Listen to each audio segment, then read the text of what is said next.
Hi everybody, it's Richard here again. Welcome to another video. Last year, I think it was around August or July, I did a ranking of David Bowie's singles, the RCA years from 1972 to 1982. And I always meant to follow that up with a video of the EMI America years, which was 83 to it's actually 1989, because the first Tin Machine album was on EMI America as well. So I thought I would do that now, but I'm going to add a couple more singles in, because during that time he did some things for soundtracks, and I'm going to take it back a year to 1982 so that I can get 20 singles altogether here. I am including the 3 Tin Machine singles as well, which are completely different to everything else, but I managed to get a list. Okay, we're actually going up to 1990, because there was a reissue and a remix of a song, and that is my number 20, and it is Fame 90, which came out to promote his Changes Bowie album. This is awful. It's a great song, but it's an awful remix, and I don't know why he did it. He got away from that 80s sound to an informed Tin Machine because he wasn't happy with the 80s sound. This actually is worse than the 80s sound, and it also featured on the Pretty Woman soundtrack. I just don't like it. It's a terrible version. It's not a bad video, but the actual song, or the remix of the song, is terrible. Okay, number 19, and I'm going to give it to the first Tin Machine single, Under the God. Now this is, I think, the worst song on the album. I love this album, but this song I'm not keen on. I don't understand why it was the first one released. I don't think it's very good. I don't think it's even very catchy, and there were so many better songs, 2 of which will be featured in this because they're 3 Tin Machine singles. But apart from that, there's far better songs that could have been picked. So Under the God is just standard boring rock. So it is for the rest of the album. I think it's really adventurous. This is just boring. So that's my number 19. Number 18, and yes, this is from Never Let Me Down, and it's the title track. It's not a bad song. It does suffer a little bit from the 80s production, although that production I'm starting to quite like again, and I've been re-evaluating the Bowie albums of the 80s, and they're much better than I thought. I always liked them at the time, and then during the 90s and early 2000s, I thought, it's really dated.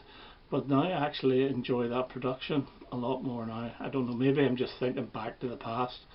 But this here it's okay. It's not a great song. Again, I think there would have been a better choice as a single.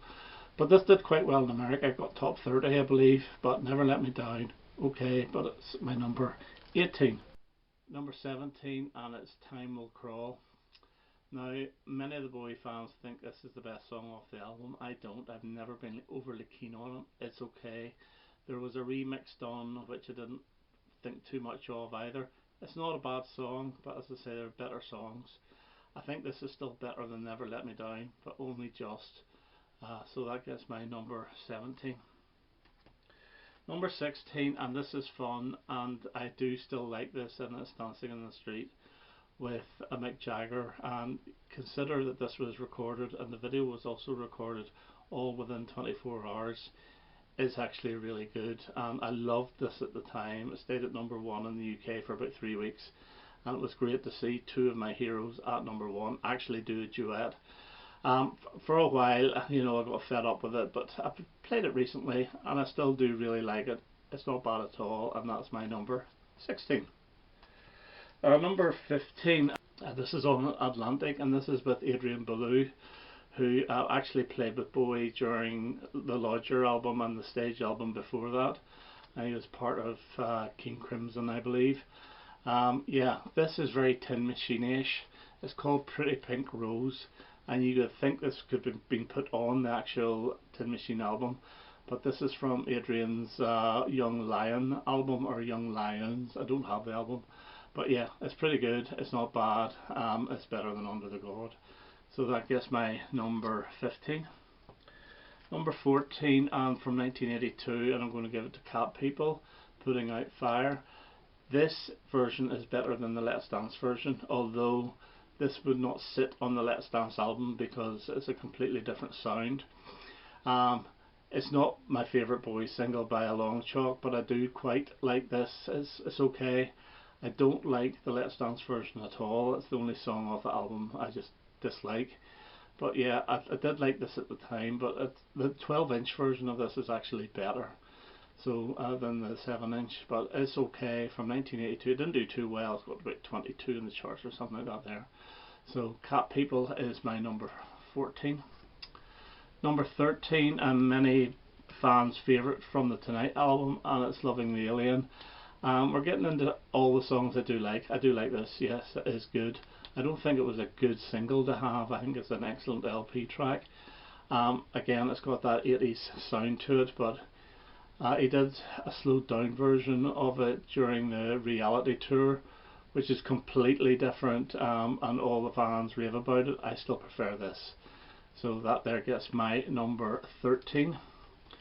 Number 12 is another collaboration, and it's with the Pat Metheny group, and it's called This Is Not America, and it's from the album Falcon and the Snowman, and this is good. It's very electronic, very synthesizer-y, but not that awful 80s synthesizer. It's more electronic, and it's a good song, and he played this a few times as well. Even in his later years he played this, so it's a good song from 1985. And number 11, and it's the only single taken from the Labyrinth soundtrack in the UK, and it's Underground, and this is very 80s production. It's got a gospel-y feel to it. It's a really good song, but As the World Falls Down, the ballad, would have been a better single, and I believe would have taken them back into the top 10. This one just scraped the top 30. Still a good song though. That's Underground. So number 11. Number 10, and this box set here is 7-inch box set of Day In Day Out. Whenever this came out I was disappointed. I was just so glad a new Bowie album was coming out, but I was never that keen. Over the years I've got to really like this, and if you really do listen to this, this is not a million miles away in the bass sound and the actual beat to Let's Dance. It's very, very similar. Maybe it doesn't work as well with the chorus, Day In Day Out, but it's still a really good song, and I think it sounds really good, and the remix of this is not as good as the original. So, or the reworking I should say, because the whole of that Never Let Me Down album was reworked a couple of years ago by Reeves Gabrels. Some songs work better than others, but this is one that doesn't, and I do prefer this version. So Day In Day Out gets my number 9. Sorry, number 10. And number 9 is the third Tin Machine single, and it's Prisoner of Love, and this is just a really, really good rock song. It's very medium paced, but it really works well, and his vocals are excellent in this, and it should have been a big hit, and I think it failed to chart. The Prisoner of Love gets my number 9. Number 8, and another fan's favourite from the Tonight album, and it is Blue Jean. Yeah, this is good. I remember this way back in, I think it was September or August 1984 when it came out. Really, really good video. There's two videos of it. There's one with screaming Lord Byron, and the other one's just a plain performance video. I prefer the plain performance video one, which is very, very good. But yeah, that gets my number 8. Number 7, and my favourite single from that album, is actually the title track. I know this failed miserably. I got to about 53 in the charts or something like that there, but I really do like this. It is a duet with Tina Turner, although you can barely hear her, so she wasn't even credited. It's just David Bowie, and it's a reggae version of the track from the Iggy Pop's Lust for Life. He took the first screaming part off that and just started from the actual verses, and I really do like it. It's a really good song. And the live version with Tina, actually I think got to number 1 in Norway in about 1987 or something, or it might have been Sweden. One of the Scandinavian countries anyway. So Tonight gets my number 7. Number 6, and we have the very, very catchy Modern Love, which was a number 2 hit in the UK, the third single from Let's Dance. And I remember coming home after I bought that Let's Dance album. This is the first song on side one. I couldn't believe how good this was, and I thought we are going to have a fantastic album because the first track is great. I was looking forward so much to hearing the second track, which is China Girl, because I already knew the Iggy Pop version because I had the Idiot album. But yeah, this is good. Maybe it's a little bit overplayed, but it's still a really, really good pop song. Excellent, and it reminds me of the autumn of 1983. The single version. The actual LP, I remember getting it in the early summer, as I say. Number 5, and we have Tin Machine. Now, I love this. This is a double A side with Maggie's Farm. This is the second single, and this kicks ass, as I say. It's an absolutely brilliant, brilliant song from a really, really strong album. Really love it. Completely different than anything he's ever done. Yeah, it didn't do well on the charts either, but that's my number 5. I love it. And number 4 is the song I just mentioned a minute ago, and that is China Girl. And I think this is a really good version. I was maybe a little bit disappointed at the start of it because I knew the Iggy version so well. Now I don't compare them because I think they're so different.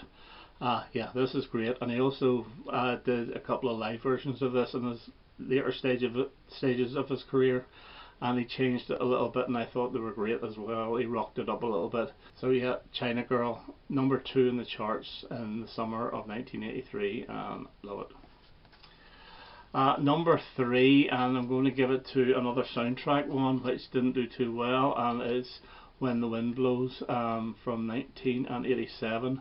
This is a really good song. This is better than anything off the Never Let Me Down album. It's better than anything off Iggy Pop's Blah Blah Blah, maybe with the exception of the Blah Blah Blah song itself. But yeah, absolutely love this. Really, really good Bowie single. Deserved to be much higher. I think again it was mid-40s. He just wasn't quite as popular as he was a few years earlier. So that's my third favourite from the 80s. And my second favourite from the 80s is yet another soundtrack song, and this is Absolute Beginners. This is on the Virgin label, and this got to number 2 in 1986. A fantastic song from an absolute crap film, even though I would need to watch it again. I saw it once back in the day and I thought it was awful, but yeah, really, really good song. Love it to bits, and the 12-inch of this is absolutely amazing. So what is the best single of the 80s? Well, not necessarily the 80s, of the EMI America years 80s, it has to be Let's Dance. It's a brilliant, brilliant single, and it's one of his top 10 singles of all time. Brilliant, brilliant song, brilliant video, and a really good album, which I need to revisit again. I haven't played the Let's Dance album in donkey's years, so but anyway, Let's Dance, best EMI America single for David Bowie, number 1 in the UK, and I believe number 1 in the States. I think so. I think this was the second number 1. So that's my number 1. Okay, that's my ranking of the David Bowie 1980s EMI America singles, plus a few extra. One was in Virgin, one was on Atlantic, and the other one was on MCA. Okay, that's me for now. I hope to have another video quite soon. All the best now. Bye bye.